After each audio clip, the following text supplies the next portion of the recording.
Amen. Ito na po yung totoo. Masyadong advance. Thank you po. Salamat.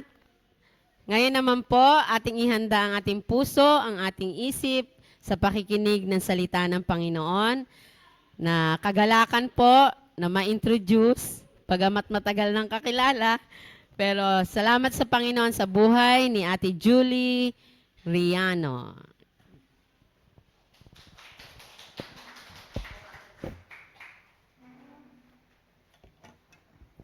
Dalawang mic ko, mukha yung isa pangkanta ba to? Dalawa eh. Yan, yung isa, pagsasalita, yung isa pangkanta. Nako, lalong uulan pag ako kumanta. Yan. Good morning mga kapatid. Um, Asan ba yung mga ngiti nyo? Ilabas nyo naman yan. Ayan ang libreng kumbaga, pang make-up, okay, sa isang tao, pampaganda. Ayan.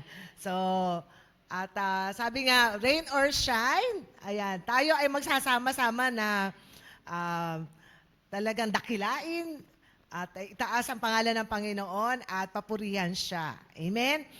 Kahit ano nga po ang season sa buhay natin, mga kapatid natin na nagdaan sa mga pagkawala ng mga mahal sa buhay, yung grieving season. Yan, yung pagdadalamati.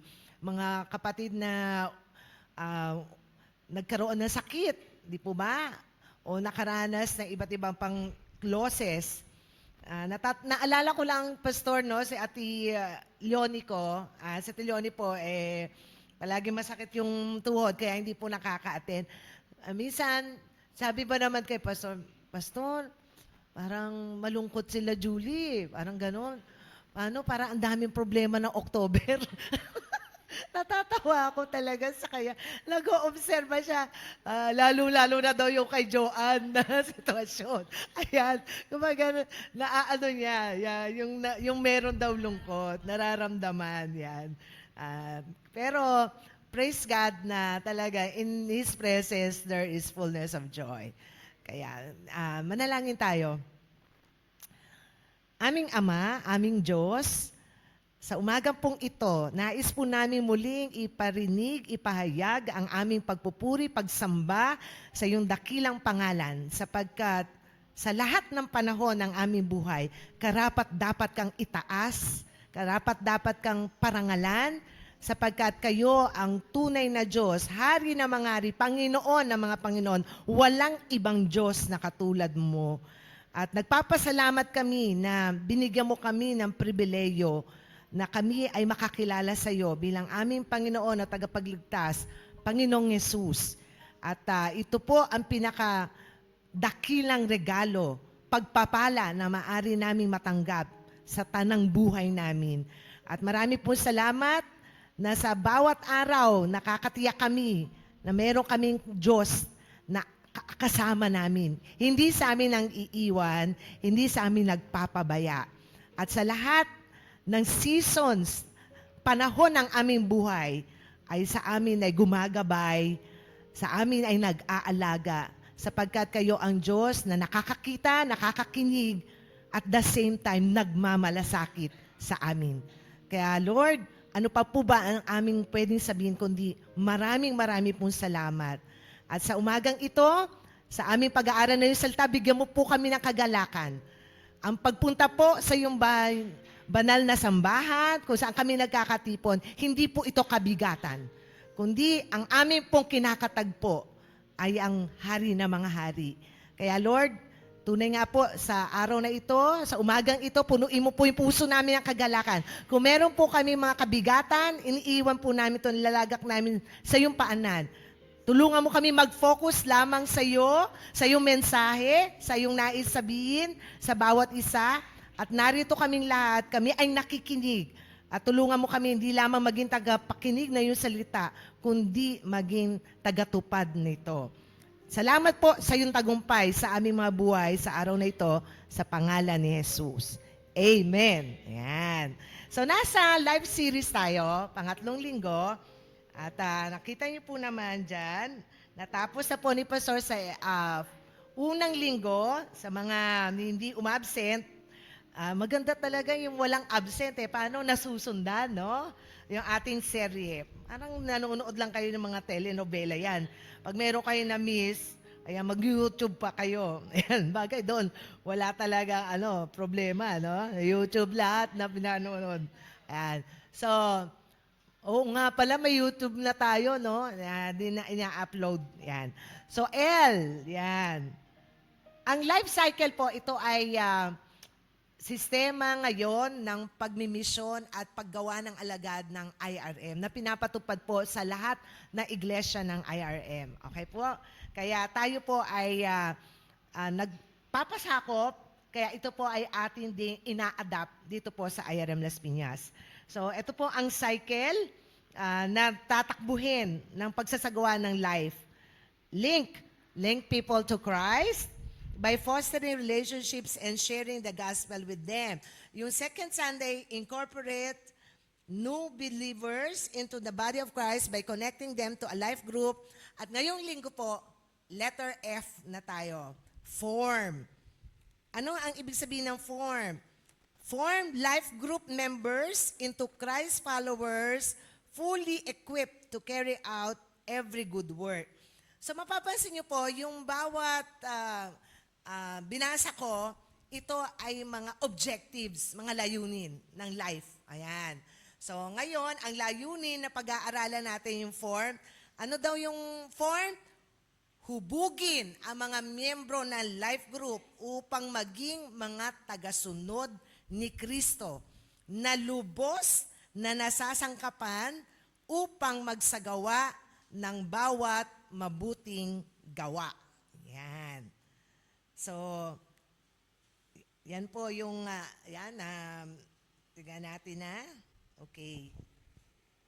So, this morning, this morning po, ang ating po na po tayo dun sa letter F, third, sa ating series, at pinamagatan ko po itong formed to become like Christ. Hinuhubog upang maging kawangis ni Kristo. Meron po tayong key verse, key passage, at ito'y matatagpuan sa Galatians 4:19. Okay. So, pwede po bang tumayo ang lahat? Iwas antok. Ayan, sige. Galatians, yung nasa kanan ko po ay ang English. Wow, Englishero kayo ngayon. Ayan. Sa kaliwa ko ay ang Tagalog. So, una po sa inyo muna. 1, 2, 3, go.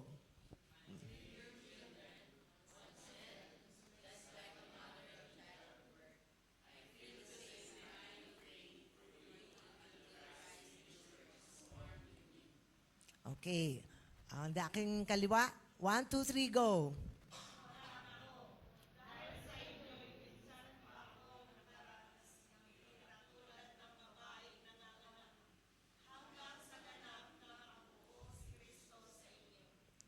Pagpalain ng Diyos ang kanyang mga salita. Makakaupo na po kayo. Okay. Ito pong Galatians 4:19. Ayan. Isang talata, ito pong susing talata natin. Dito po iikot ang ating pag-aaral ngayong umaga. Ipinahayag po ni Apostol Pablo dito yung kanyang malalim na pag-aalala at pagmamahal sa mga mananampalataya sa Galatia. So, saan po ba ang Galatia? Ayan. Ito po ay nasa Asia Minor at sa kapanahunan natin ngayon, ito po ay matatagpuan sa Turkey. Okay? So, existing pa po ang lugar na ito. Okay? Nasa Turkey. Naililigaw. So, ang kwento po, bakit po isinulat ang Galatians ni Apostle Pablo, siya po ang church planter dito. Siya ang nagtatag ng church ng Galatia.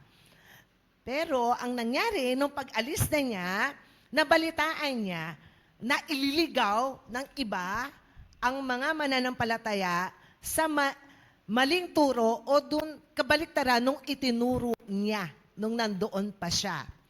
So, ang mga turo na yon ay ganito, na kinakailangan sumunod sa kautusan ni Moises o batas ng lumang tipan ang mga hindi Hudyo.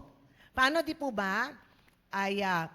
Etong Galatia, Roman province to. So nag-spread ang gospel doon sa even sa hindi na sa Jerusalem, kundi sa mga kalapit na lugar.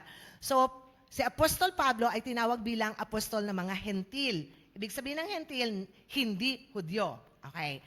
So ngayon, maraming nang kakilala, tumanggap kay Jesus sa pangangaral ni Apostol Pablo. At isa sa mga namisyonan niya nga ay itong lugar na ito ng Galatia. Paano nga, ito ay probinsyang Romano na nun sa Turkey. So ngayon, nung mga mananampalataya, merong doon na mga Hudyo na kabilang doon sa kanilang church o kaya sa kanilang grupo na ang sinasabi, kailangan tumupad, sundin ang kautusan ni Moises para maligtas.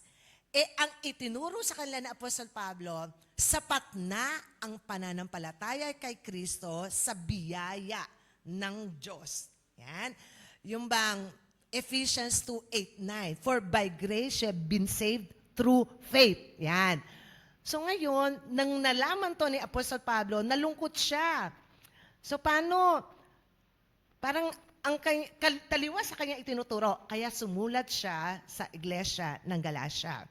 Para na sa gayon, maibalik sila doon sa tunay na kwento o yung bang biyaya ng kaligtasan na ito ang tunay na ebanghelyo ni Kristo sa pamamagitan ng pananampalataya kay Kristo lamang.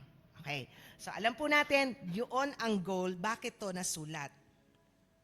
So ang layunin ni Pablo, dito po sa verse na to, ayan, sa Philippians 4:19. Okay, tingnan po muna natin. Yan.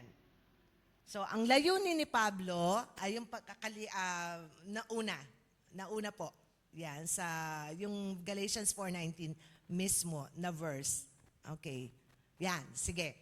So, ang layunin po ni Pablo, dyan sa Galatians 4:19, makita si Kristo naganap na mahubog o mabuo sa buhay ng mga taga-Galacia. Ibig sabihin, gusto ni Apostol Pablo mabuhay ang mga taga-Galacia ayon sa mga turo ni Kristo, magkaroon ng kanyang pag-uugali at maging katulad niya. So, ano ang dito sa verse na to, ang goal lang ni Apostol Pablo, bakit ito isinulat? Yung mga taga-Galacia ay maging tunay na tagasunod ni Kristo sa isip, sa salita, at sa gawa. Ayan. So, ito pang book ng Galatians, yan, nakita naman. So, yan. The book of Galatians is Apostle Paul's defense of the true gospel that salvation comes by grace through faith in Jesus, not by keeping the law of Moses. So, ang aklat nga ng Galatia, ito ay pagtatanggol ni Pablo doon sa tunay na ebanghelyo. Na anong tunay na ebanghelyo? Ang kaligtasan ay dumarating sa pamamagitan ng pananampalataya kay Kristo, kay Jesus, at hindi sa pagsunod ng kautusan ni Moises. Okay.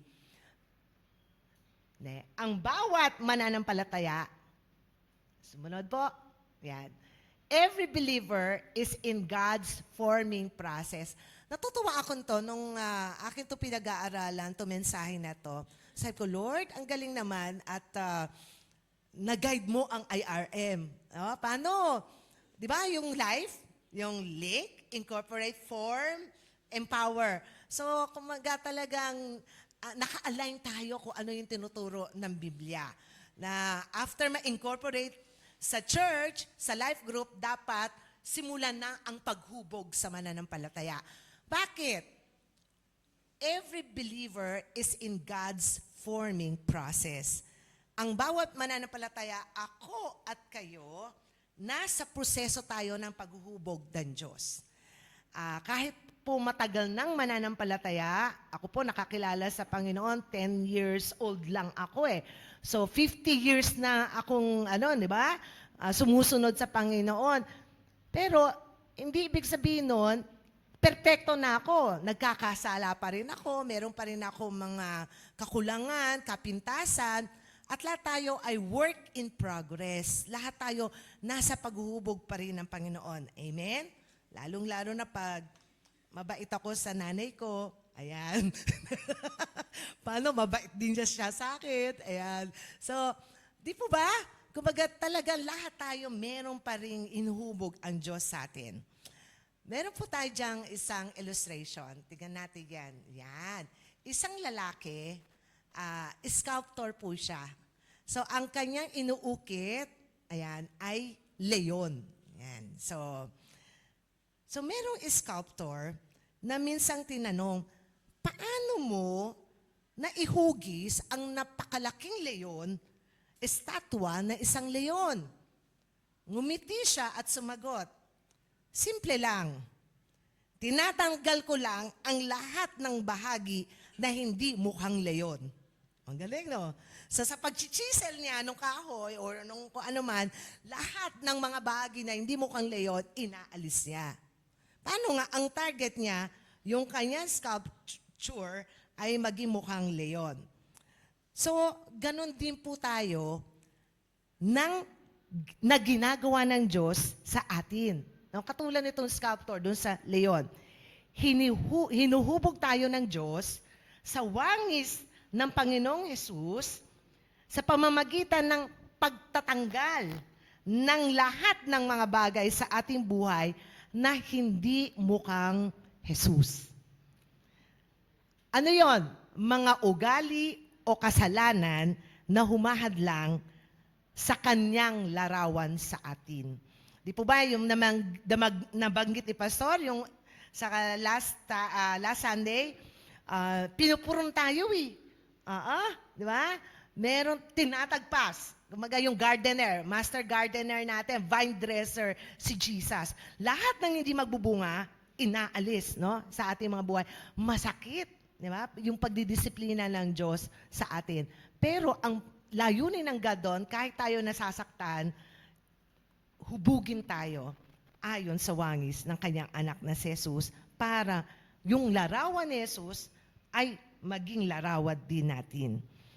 Nais na Diyos, ito po ang wag natin kalilimutan dito po sa ating mensahe ngayong umaga na ito ang ating main point. God wants to form Christ in us. Nais ng Diyos na hubugin si Kristo sa akin at sa inyo, sa ating lahat.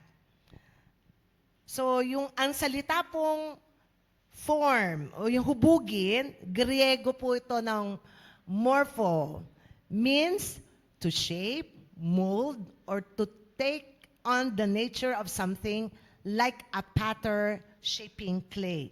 So, ang salitang hubugin, mula po doon sa Greek na ito, na morpho, ang ibig sabihin ito, nangangahulugan, hugisan, hulmahin, o taglayin ang katangian ng isang bagay tulad ng isang magpapalayok na humuhubog ng luwad. So, katulad ng isang pattern na minomold niya ang clay. Yan. Ganyan. So, yan po ang konsepto noong word na morpho doon. Yan, hubugin. Paano nga ba nahuhubog si Kristo sa atin? So, diba doon po sa ating key verse, until Christ's nature is formed in you. Ayan, yung pong formed doon, yun yung pong morpho. Okay. So, yun po yung ibig sabihin nun. Hinuhubog tayo, hinuhulma tayo, gaya ng isang pattern sa clay. Yan. The question now is this, paano ba nahuhubog si Kristo sa atin? Yan. Paano nga ba yun? Etong ating buhay na to, paano ako magiging kawangis ng Panginoong Jesus? Yan. So, ang una po, gagamit po rin tayo ng acronym na form. Yan. FORM. So, number 1, para tayo mahubog ayon sa wangis ni Kristo, we should be formed by faith, not by flesh. Tayo ay dapat hinuhubog sa pamamagitan ng pananampalataya, hindi ng laman. Okay. So, tingnan po natin yung ating susunod na slide. Yan. Nakita niyo po, kung babasahin niyo po yung Galatians 3:3, sabi doon, "Are you foolish? Having begun with the Spirit, are you now ending with the flesh?" Yan. Sa Tagalog, napakangal ba ninyo, mga taga-Galasya? Nagpasimula kayo sa Espiritu, ngayon ba'y nagtatapos kayo sa laman? So, nakita niyo po, si Apostol Pablo nga, paano nga ang itinuro niya sa mga taga-Galasya ay salvation by faith in Christ alone. Kaso ngayon, nakarating sa kanilang katuruan, hindi sapat yan. Dapat sumunod sa mga kautusan, yung mga batas ng lumang tipan. Yan. So sabi niya, nagpasimula kayo sa Espiritu. Ngayon ba matatapos kayo sa laman? So yun ang tanong ni Apostol Pablo sa kanya. Kaya, yung kanyang, alam niyo po, yung verse na yon ng Galatians 4:19, kung merong mang physical labor ang mga nanay, yung mga nanganak, no? Grabe, di ba? Yung, sabi, ang panganganak po daw, yan ay parusa ng mga babae.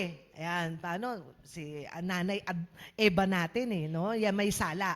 Kaya, ang parusa na yan, nandun sa Genesis 3:40, yan, ang sabi, mahihirapan ang pagbubuntis, magdaranas ng sakit, masakit, yon, ng kahirapan, ang panganganak, yon, the pains of childbirth. So, kung meron po daw na isa sa napakasakit na karanasan ng isang tao, yung panganganak. Actually, kinamamatay pa to ng iba at isang paam mo daw ay nasa hukay. Di po ba? So, ang makakaunawa lang dito ay yung mga nanganak na hindi kami. Kami lang po ay nagbabasa lang patungkol dito at nakakarinig ng kwento tungkol sa hirap ng panganganak. Kaya yung iba po single, hindi na ayaw mag-asawa, ayaw manganak. Hindi po ako nakabilang doon. Wala lang po talaga. Ayun. So, nakita niyo po, yung damdamin ni Apostol Pablo na dapat po maunawaan natin yung kanyang damdamin behind Galatians 4:19. Sabi doon, katulad, nung hirap ng panganganak. Ayun, ganun yung aking damdamin sa inyo. Paano? Masasabi si Apostol Pablo ang nagluwal sa kanila. Okay? Paano nga? Siya ang nag-share sa kanila ng gospel, ng ebanghelyo. At ang mga taga-Galasya, sila ay kanyang spiritual children. Yan. So, kung sa biological side, di ba, meron yung mga nanay, may anak. Yan. Si Apostol Pablo, siya ang spiritual parent ng mga taga-Galasya. Yan. Siya ang nag-anak sa kanila. Kaya parang sabi niya, mauulit ba na naman? Mahirap magbahagi ng ebanghelyo. Di po ba? Magtatag ng iglesia. Pero nung nabalitaan niya yung pangyayari sa Galatia, mauulit na naman ba yung hirap ko na ito? Parang yung hirap ng gaya ng panganganak ko sa inyo nung dati pa. Ayan. So yun ang kanyang damdamin dito. Yung kanyang emosyon behind yung Galatians 4:19. Yan. So, ayan, sabi niya, napakangal niyo ba? Kaya ganun, hindi talaga siya, ayaw niya. Yan, yung nangyayari doon sa mga taga-Galasya. Next. Yan. Tingnan natin. Magkakaroon tayo review ng ating biology. Ito yung po yung metamorphosis. Yan. Okay. So, panoorin niyo po ang video na to. Yan.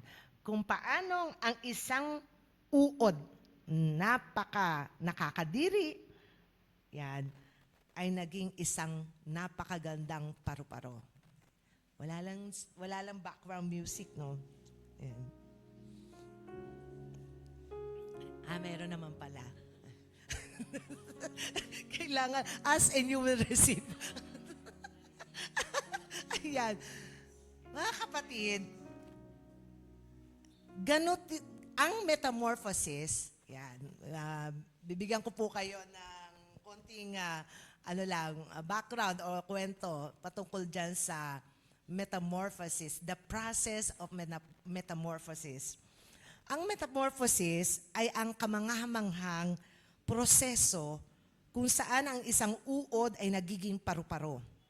Sa simula, ang uod ay kumakain lamang ng mga dahon at gumagapang sa lupa o sa dahon. Ngunit dumarating ang panahon na ito ay pumapasok sa kanyang cocoon. At ito'y isang panahon ng katahimikan, pagbabago, paghihintay, at walang pagpupumilit na ito'y kumawala, kundi sa loob ng cocoon, ang dating uod ay parang nabubuwag. At paglabas nito, ito'y hindi na uod, kundi isa ng bagong paru-paro. Malaya, maganda, at kayang lumipad. Yan. Habang pinapanood niyo po yan, yung uod, siya po ay dumadaan lang sa proseso. Hindi siya nagpupumilit, no, na doon pala sa pagiging uod, ayun nung nandun siya sa cocoon, no? Meron po, di ba, kung may narinig kayong illustration, may bata, nakakita ng cocoon, hiniwa. Pininiwa yung cocoon. Parang gusto niyang baka maging paru-paro na. Pero hindi nangyari yon. Paano kinakailangan dumaan sa proseso, yung metamorphosis, na maging hinog na sa panahon, yung isang nakakadiri, mapangit na uod, ay maging isang napakagandang paru-paro. Nakuha niyo po? Although it will take time. Nakita niyo po dyan, after a couple of days, hindi siya overnight na ang isang uod nagiging paru-paro. Na? Araw ang dumadaan. Yan. So, ayan, napakaganda ng paru-paro. Yan. So, yan po ang proseso ng metamorphosis. Ganito din ang buhay Kristiyano. Ayon sa Galatians 4:19, tulad ng uod na nagiging paru-paro, tayo rin ay dumaraan sa proseso ng paghubog. Ang pagkahubog kay Kristo ay isang panloob na pagbabago na hindi laging madali o mabilis. Tulad ng uod na hindi kayang baguhin ang sarili, tayo rin ay walang kakayahan na hubugin ang ating sarili. Sa halip, tayo ay nagtitiwala sa Diyos na gumagawa sa atin mula sa loob. At sa pagtitiwala, hinahayaan natin ang Diyos ay mag-alis ng mga bahagi sa atin na hindi mukhang si Kristo. Hindi ito bunga ng pagsisikap ng laman, kundi ng biyayang kumikilos sa pamamagitan ng pananampalataya. Narito po yung isang, ayan, after po niyang illustration na yan, susunod po tayong slide, yan. Sabi po dyan, true transformation is not produced by the flesh, but by faith in Christ. Ang tunay na pagbabago ay hindi bunga ng gawa ng laman. Yung ating pagpupunyagi, pagpupursige, yung pagiging trying hard, no? Trying hard natin na talagang maging isang mabuting alagad ng Panginoon. Kung hindi ito bunga ng ating sariling pagpupunyagi, yung trying hard, pagiging trying hard, ito ay bunga ng pananampalataya kay Kristo. So, ito po ang sikreto ng tunay ng pagbabago. Hindi natin kayang baguhin ang ating sarili. Tayo'y mga uod lamang. Nakakadiri, makasalanan. Di po ba? walang maganda sa atin. Pero, nung tayo ay nakipag-isa kay Jesus, dumating na ang panahon, ang proseso, na maaaring itong napakapangit na uod na to ay maging isang magandang paru-paro. Ay isang dating makasalanan ay mahubog ng Diyos ayon sa wangis ng kanyang anak na si Jesus, na ang susi lamang ay pananampalataya pa rin sa kanyang kapangyarihan at biyaya na siya ang gagawa sa atin. At ito ay hindi galing sa ating sariling pagsisikap o kagalingan na gawin ang pagsunod sa Kanya. So, ano po yung ating, mababasa po natin to, mga key verse. Yan. Okay, sunod-sunod na lang po. Ay, sige, meron pa po tayo palang isang illustration. Alam po natin yan ay guantes. Yan. So, ano ba ang isang guantes? Yung left. Yan. Yung isang guantes, walang buhay hanggat walang kamay na pumupuno rito. Totoo yan, di ba? Walang silbi ang isang glove o isang guantes hanggat hindi yung kamay natin pinapasok doon sa guantes at gamitin yon sa paglalaba o paglilinis ng CR. Yan. Ganoon din, yung ating buhay ko at buhay nyo, walang silbi, walang galaw kung hiwalay sa Diyos. Ang pananampalataya ang magpapahintulot sa Diyos, sa kamay ng Diyos, na punuin ang ating buhay upang si Kristo ang kumilos sa atin at sa pamamagitan natin. So yung faith natin in Christ, yun ang nag-aalaw sa God na talagang hipuin niya ang ating buhay upang sa gayon, ang kanyang anak na si Jesus ay mamuhay sa pamamagitan natin. Yan. So, ito po yung yan, Galatians 2:20. Nandun po ito. Ang ganda po ng Galatia, no, ng aklat ng Galatia. Paano yung sa atin, ang life verse natin, isa sa mga favorite verses natin sa Bible ay Galatia 2:20. Ay nandito to sa aklat ng Galatia. I have been crucified with Christ. It is no longer I who live, but Christ who lives in me. And the life I now live in the flesh, I live by faith in the Son of God who loved me and gave Himself for me. Sa Tagalog, napako ako sa krus na kasama ni Kristo. Gayunman ako ay nabubuhay. Ngunit, hindi na ako ang nabubuhay, kundi si Kristo na ang nabubuhay sa akin. Ang buhay na kinabubuhay ko ngayon sa laman ay ikinabubuhay ko sa pananampalataya ng anak ng Diyos na siyang umibig sa akin at nagbigay ng kanyang sarili para sa atin. Mga kapatid, ito po ang faith in action. Ano po yon? I live by faith in the Son of God. Diba? It is no longer I who live, but Christ who lives in me. And the life I now live, I live by faith in the Son of God who loved me and gave Himself for me. So itong buhay ko ngayon na pinapamuhay, nananampalataya ako na ang Diyos na si Jesus na nabubuhay sa akin ngayon, siya ang magbabago sa aking buhay by faith. Paano pag tinignan natin ang ating mga sarili, tayo mismo hindi convinced etong sarili ko na to, etong ako, magbabago ako, parang imposible. Parang ang sama-sama ko na, ang dami ko nang ginawa, na para bang sa tingin ko, hindi ako papatawarin ng Diyos. Yung po ay kasinungalingan na galing sa kaaway kay Satanas.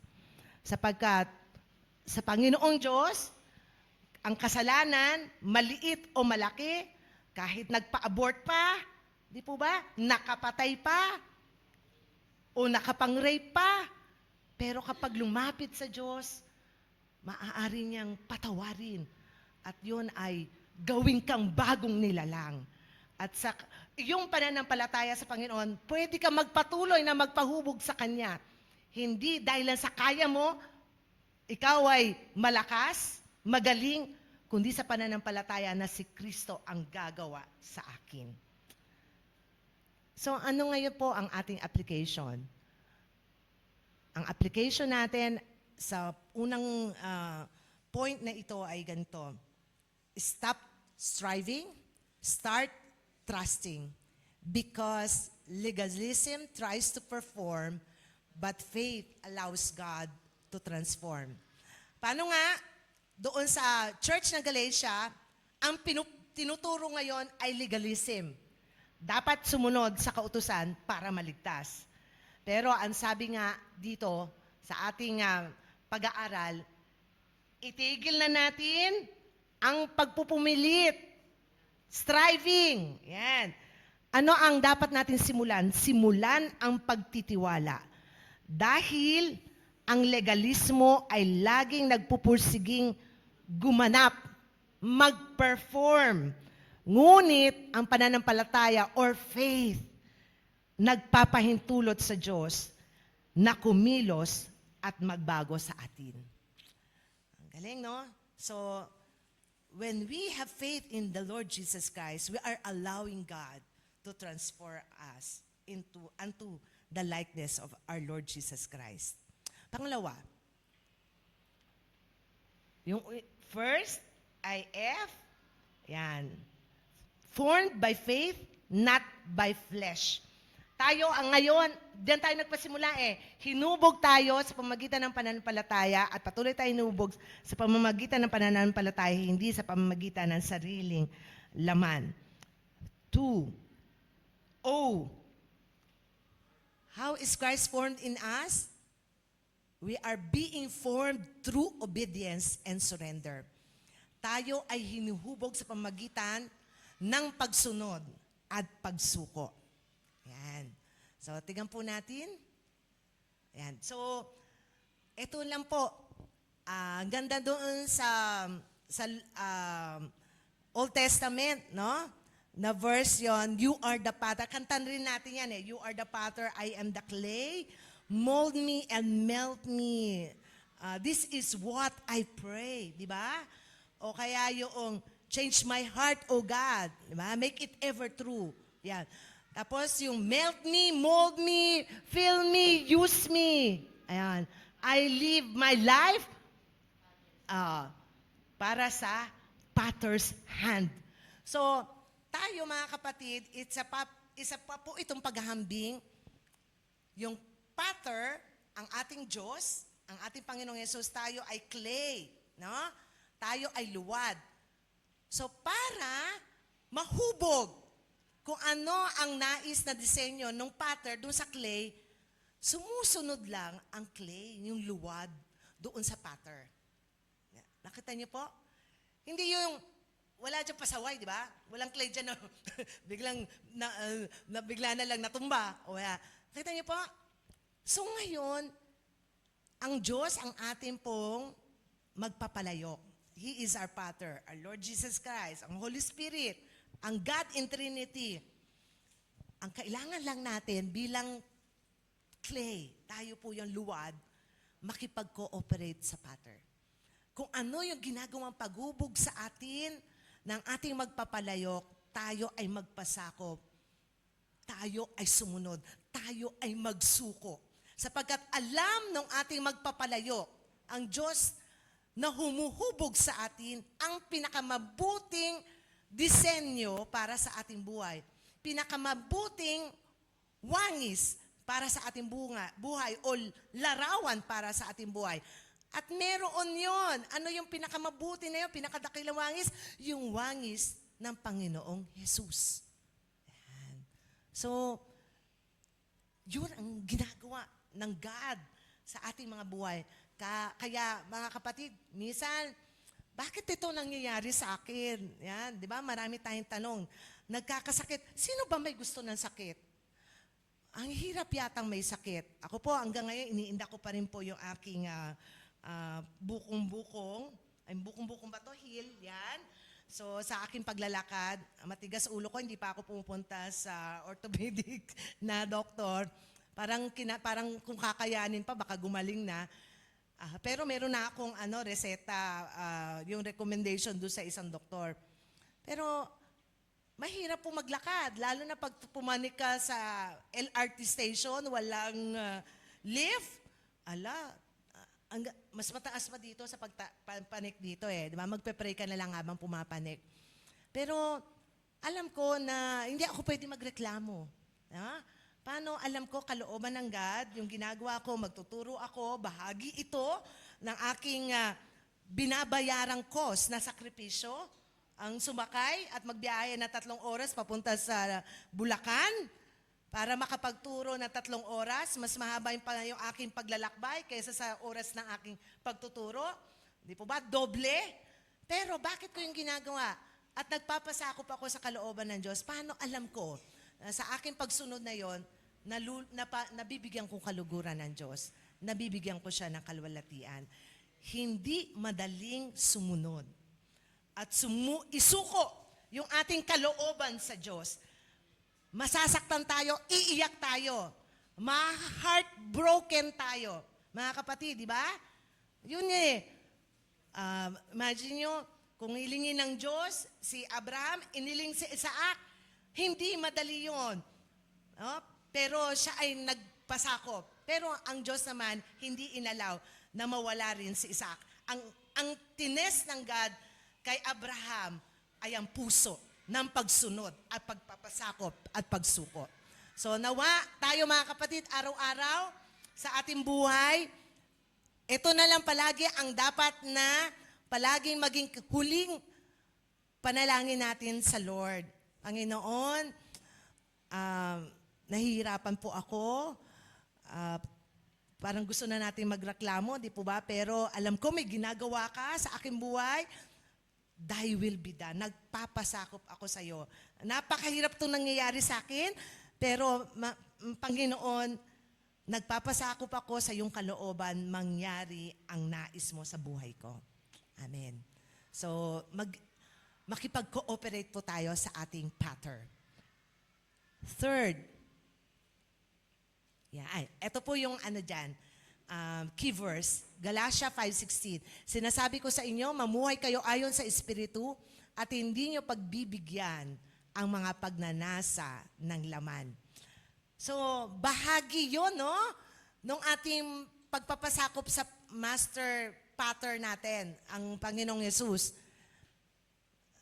Next verse, Galatia 5:24-25. At ipinako na sa krus ng mga nakipag-isa kay Kristo Jesus ang kanilang laman at ang masasamang hilig nito.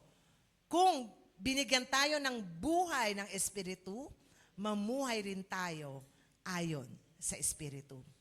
So tayo ay nakipag-isa na sa Panginoong Yesus. So kung ano yung mga gusto ng Diyos sa alisin sa ating mga buhay, bisyo ba yan? Masamang mga gawi, di ba?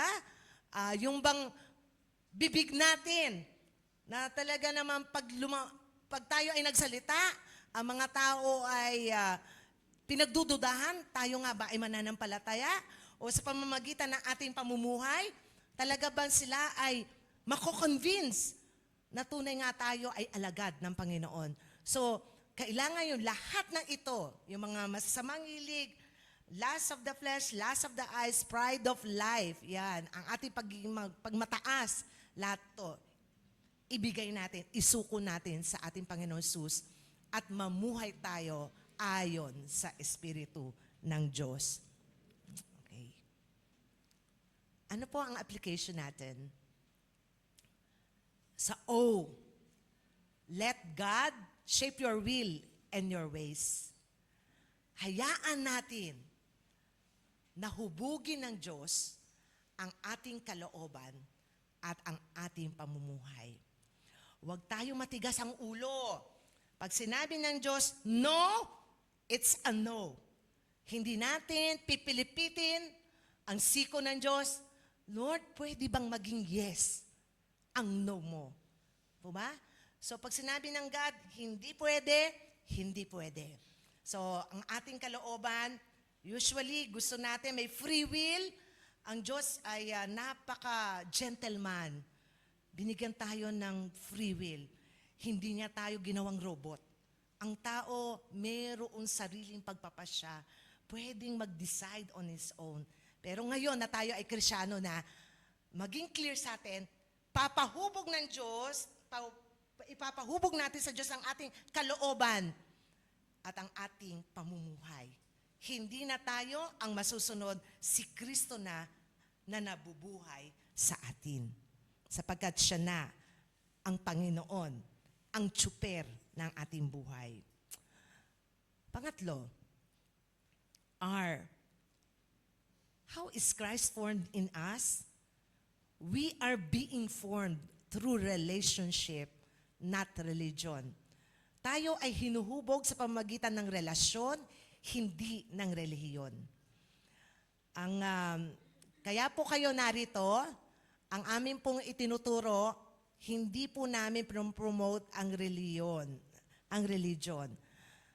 Ang ating pong mabuting balita ay nais natin ang mga tao maranasan din yung dakilang pag-ibig ng Diyos na ipinaranas sa atin na sila rin matanggap nila yon, maranasan nila. Actually, sa pag-share ng gospel, dapat po hindi nananakot eh. No? Paano? Negative yun eh. Pag hindi ka tumanggap, pupunta ka sa impyerno. Gawin natin na ang gospel ay attractive. Gusto mo bang maranasan yung pag-ibig ng Diyos na hindi kayang ibigay ng sino man o matatagpuan mo sa mundong ito? Yun ay matatagpuan lamang kay Jesus. Di po ba? Yun talaga ang pinakalundo at ang pinakamabuting balita patungkol sa Ebanghelyo. God so loved the world. Kaya tayo na nanalig sa Kanya, hindi na tayo mapapahamak, kundi meron na tayong buhay na walang hanggan. Paano naranasan natin ang pag-ibig ng Diyos na nagmahal sa atin na hindi kaibig-ibig? Amen? So, tayo po ay nihubog pa rin. Tayo na, ngayon, tayo na bilang mga Kristiyano, hinuhubog pa rin tayo ng relasyon natin sa Diyos. Di ba tayo ay nakipag-isa na kay Jesus? Paano tayo mahuhubog para maging kawangis ni Jesus? Dapat, yung relasyon natin kay Jesus, ito ay ating alagaan, payabungin, pagyamanin, no? Pagyamanin, ito ay ating palaguin.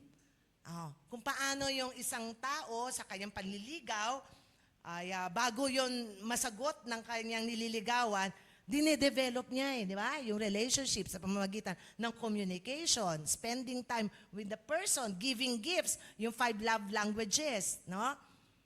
Pero dapat nga, pag naging asawa na yung nililigawan, nananatili pa rin yung 5 love languages. Diba? Words of affirmation, acts of service, time. Yan. And then yung physical touch. Yan. So, ito, dapat sa ating Panginoon din, na may relasyon tayo sa Kanya, yung relasyon natin sa Kanya, yung mayabong. Yung kanta natin, He gets sweeter and sweeter as the days go by. Diba? Oh, what a love between my Lord and I. I keep falling in love with Him over and over and over and over again. Yun. Yung bang, si Jesus, ay, hindi nyo alam yun, paano nung kabataan ko pa yung kanta. Kaya hindi kayo makasabay. No? Pero, yung kanta na yun nung aking high school days, na ilagay sa akin, na ikarga natin, sa akin, na dapat mag-keep falling in love ako with Jesus over and over again. Para yung mga asawa, araw-araw dapat pinipili nyo yung asawa nyo, no?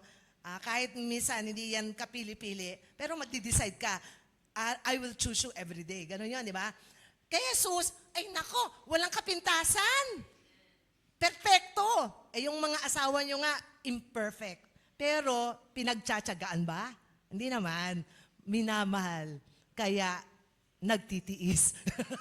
Yung pa rin pala, ang karugtong. Pero kayo, sa Panginoong Yesus, Walang kapintasan, perfect ang love. No? So dapat, yung relasyon natin sa Diyos, higit sa lahat, lalo natin itong i-develop, i-nurture, i-cherish, i-cultivate. No? Para na sa gayon, lalo tayong maging katulad ng Panginoong Yesus. Yung pag-ibig natin sa Kanya ay lalong lumalim, lumawak. Yan. Meron po yung mga, ito na ba yun? Yan, sige. Ayan, Galatians 2:20. Hindi na ako nabubuhay, kundi si Kristo na nabubuhay sa atin. Ang relasyon, Jesus is living in us. We are one in Christ. Tayo ay nakipag-isa na kay Kristo. Nung tayo ay tumanggap sa Kanya. Kaya nga, tayo ay bride ni Christ. Parang yung mga mag-asawa, pag kinasal, the two will become one. Diba? Pinag-isa ng kasal, matrimonyo ng kasal. Yan. Ngayon, nung tayo tumanggap kay Jesus, pinag-isa na tayo kay Kristo. Si Jesus na ay nasa ating buhay, nabubuhay sa atin. So, meron po diyang sa mga, yan. Okay, mga kabataan. Yan. Ano to eh. Hindi lang po to pang youth, pero listen, young people.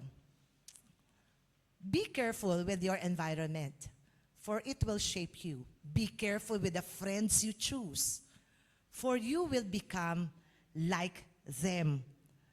Mag-ingat ka sa iyong kapaligiran, dahil ito ay huhubog sa iyo. Mag-ingat ka sa mga kaibigang pinipili mo, dahil magiging katulad ka nila. Sumunod, you become who you surround yourself with. Nagiging katulad ka ng mga taong palagi mong kasama. Tingnan niyo sa picture. Yung mga hippie cool, di ba? Yun, dati noon tawag namin yung mga hippie cool yung panahon ko. Dati formal siya. Ayan. Ano na rin siya, ba? May cup na rin. Ayan. Tapos, nakisama naman siya, na-surround siya ng mga taong grasa. Naging mukhang taong grasa na rin. O yung walang pag-iingat o yung walang pag-aalaga sa sarili. Di ba? Totoo po yan. At ito yung pangatlong illustration. You become like the 5 people you spend the most time with. Choose carefully. Ang naa-adapt po raw natin, okay, nagiging katulad tayo nung 5 tao na kasama natin, kalimitan. Yung nag-spend tayo, asawa, anak, o sino man yan, 5 na yan. Nagiging kapareho tayo na-adapt natin, na-embrace natin, nagagaya natin yung kanilang habits. So kung gusto mong na lumayo sa mga bisyo, huwag kang sasama sa 5 tao na lasinggero. Okay ba? Sa paaralan, sa school, kung gusto mo maging mabuting estudyante, huwag kang makikipagbarkada sa 5 nagkakating classes. Tamad na estudyante. Paano eventually, ikaw ang maiimpluwensyahan nila. Okay? Unless, napakatatag mo na at pinapag-pray mo na sila ay abutin mo. Okay, pwede yon. Paano conscious ka? Nakikisama ka lang, hindi ka makikisama.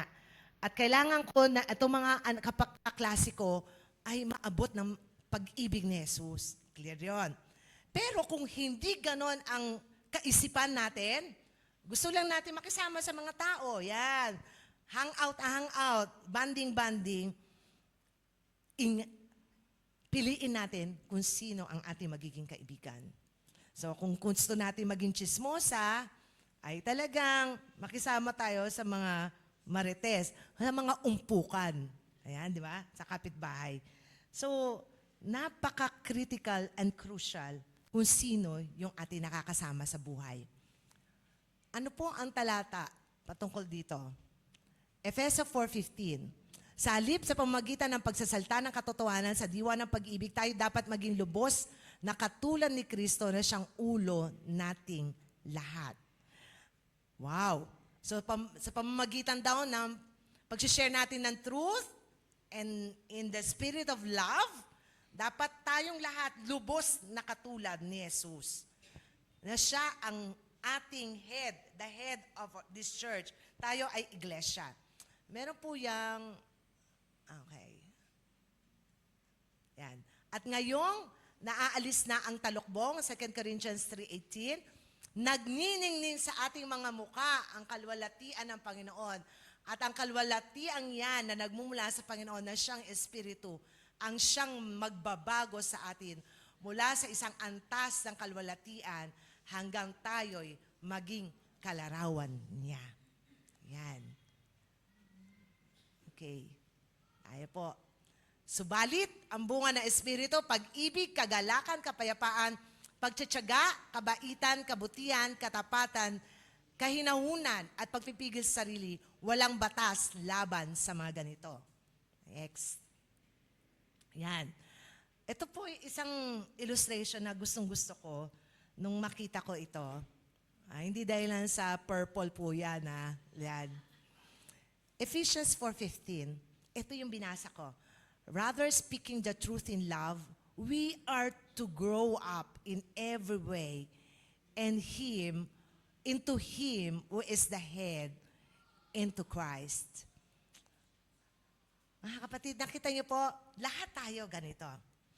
Tayo yung nasa, monochromatic ang kulay. Lahat po tayo ay pinre-represent no nasa gray scale na ulo. Ang nais ng Diyos, ang ating buhay hinuhubog, palagi niyang binabago, na ang ating goal, yung po, sa extreme right ko, the image of our Lord Jesus Christ. So yung tayo, dapat araw-araw, binabago tayo ng Diyos araw-araw. So paano nang mangyayari yon? Dapat palagi natin kasama ang Panginoong Yesus. Paano? Kapag tayo nag-spend ng more time with Him, magre-reflect yung glory niya sa atin. Naalala niyo si Moses? Doon sa bush? Nag-spend siya? O doon sa mount? Doon sa bundok? Naglagi siya, tumagal siya doon sa bundok. Nung pagbaba niya na mula sa bundok, grabe na, nasisilaw na sa kalwalatian, hindi na siya matingnan ng mga tao sa ibaba ng bundok. Paano nakasama niya ang Diyos? No? Doon sa bundok.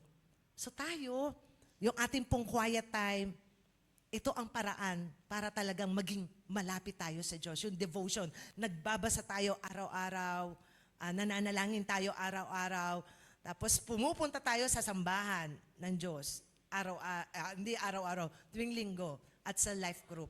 Lahat po yan, mga kapatid, tinutulungan tayo mahubog sa pamagitan ng relasyon. Next. Ano po ang application natin dito? The more we stay close to Christ, the more He is formed in us. Habang tayo ay lumalapit sa Diyos, kay Jesus, lalo siyang nahuhubog sa ating buhay. Hindi pwede yung, kaya nga yung iba, nagtataka at kinu-question ang ating faith, paano, bakit palagi tayo nasa simbahan? Palagi tayo may dalang Biblia. Bakit walang pagbabago sa buhay?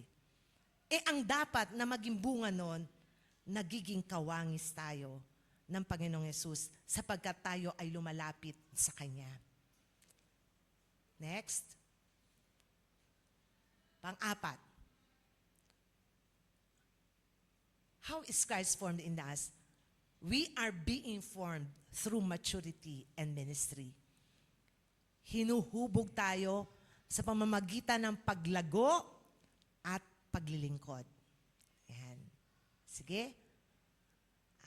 Ito po yung talata dyan, susing talata. Hanggang makarating tayo sa pagkakaisa sa pananampalataya at pagkakilala sa anak ng Diyos at maging ganap ang ating pagkatao ayon sa pagiging ganap ni Kristo. Okay. Sumunod po. Kahit na hindi na po yan, yung susunod na, okay, yan. Ano po yung application natin dito? Don't just be saved. Grow in spiritual maturity and ministry. Huwag ka lang manatiling ligtas. Lumago ka sa iyong buhay espiritual at sa paglilingkod. Mga kapatid, ngayon po, ang tinuturo ko sa Bible School ay discipleship. Yan. So, palagi ko ini-emphasize na ang conversion, we shouldn't stop at conversion. Yung bang hindi ka titigil lang nung tumanggap ka kay Jesus. Di po ba? Kinakailangan lumago. Maging lumago tungo sa pagiging alagad ni Jesus.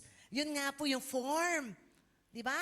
Form the members in the life group to become true followers of Christ. So dapat ang bawat church, dalawa ang main thrust. Soul winning and discipleship. Evangelism and discipleship.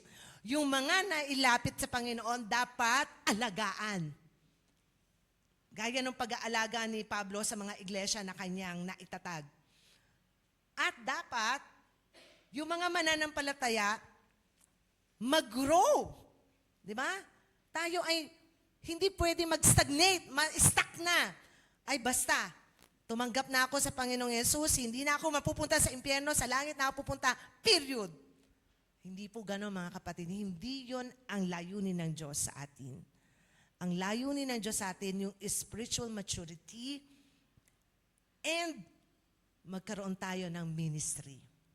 Nasabi ko doon sa mga estudyante ko, ang isang mark, ang isang katibayan, ang isang pruweba, ang isang tanda na ikaw nga ay sumusunod kay Jesus, ikaw ay naglilingkod sa Diyos. Paano? Lahat naman na ng palataya, sinangkapan ng Diyos ng spiritual gift. Walang hindi. Lahat tayo may spiritual gift. Yan. Nakakahiya sa Diyos, di po ba? Isang kakulangan natin sa ating Diyos na yung mga ipinagkaloob niya sa atin ay hindi natin gamitin para rin sa Kanya. Kaya, yung pong ushering, presiding, worship leading, backup, pagiging instrumentalist, cleaner, giver, yung pagkakaloob ng tithes and offering, lahat po yan in itself ministry. At yan ay tatak ng pagiging alagad ng Panginoong Yesus. Kaya tayo ay nahuhubog sa pagiging kawangis ng Panginoong Yesus Kristo kung tayo ay nakikita ng paglagong espiritual at lumalago rin sa larangan ng paglilingkod, pagtuturo ng bata, paglilid ng life group. Okay po? So, yun eh. Fino-form tayo. Hindi lamang para tayo ay gumanda ang ating ugali. No? Dapat tayo ay may outlet, may output. Hindi lang puro input. Di po ba? So, ang output natin, napapakita yan sa works of ministry. Yung paglilingkod sa Kanya. Sa ating pagtatapos, ibabalik natin tayo sa Galatians 4:19. My dear children, once again, just like a mother in childbirth, I feel the same kind of pain for you until Christ's nature is formed in you. Marahil, kapag tinitingnan tayo ng Panginoong Yesus, ang ating mga buhay sa ngayon, ano kaya ang magiging damdamin ng Panginoong Yesus sa atin? Siya ba ay nalulugod? Siya ba ay tumatangis? Paano itong anak ko? Ayaw pa rin sumunod at magsuko ng kanyang buhay sa akin.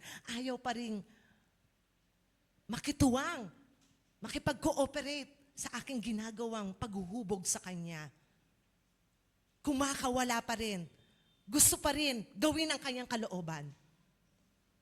Nawa, ang makita po, pag tayo tinignan ng Panginoong Yesus ngayon, meron po siyang ngiti sa Kanya. No po. Siya ay natutuwa, nalulugod. Itong anak ko, kahit nahihirapan, pero sumusunod. Nagsusuko ng kanyang buhay sa akin. Ito po yung illustration uli na ilagay natin sa ating memory.